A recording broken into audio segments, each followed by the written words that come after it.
ও উড়ে যখন ফুলের বাগানে যায় তো সে চমৎকারী পাত্র সেখানে পায় না।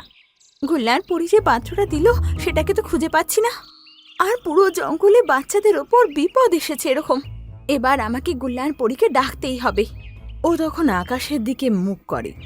গুল্লার পরি, আমার তোমার খুব সাহায্য দরকার। গুল্লার পরি, আমার তোমার সাহায্য দরকার।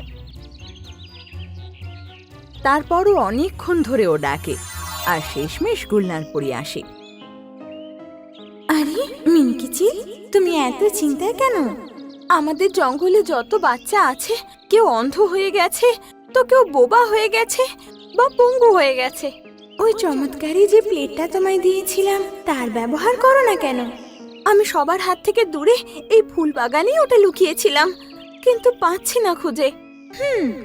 আমার মনে হয় যে থালা চুরি করেছে আর যে বাচ্চাদের অসুস্থ করছে একজনই। দাঁড়াও, তাকে এখনই নিয়ে আসছি আমি। সেই চমৎকারী থালা আর যে তাকে চুরি করেছে সামনে নিয়ে আসো।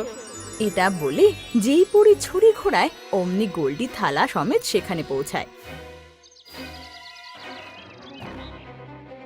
আরে আমি এখানে কি করে এলাম? গোল্ডি, তুমি? এই সব কিছুর পেছনে তুমি? ওই ওই, আমি বলতেই যাচ্ছিলাম। গোল্ডি বাজ, তোমাকে সবার সামনে নিজের কর্মের ক্ষমা চাইতে হবে আর বাচ্চাদেরও ঠিক করে দিতে হবে। আর এর জন্য শুধু বিকেল অবধি তোমার কাছে সময় আছে। আর এটা না করলে আমি তোমাকে পিঁপড়ে বানিয়ে দেব। আরে না না, আমি ভুল স্বীকার করব আর সবাইকে ঠিক করে দেব।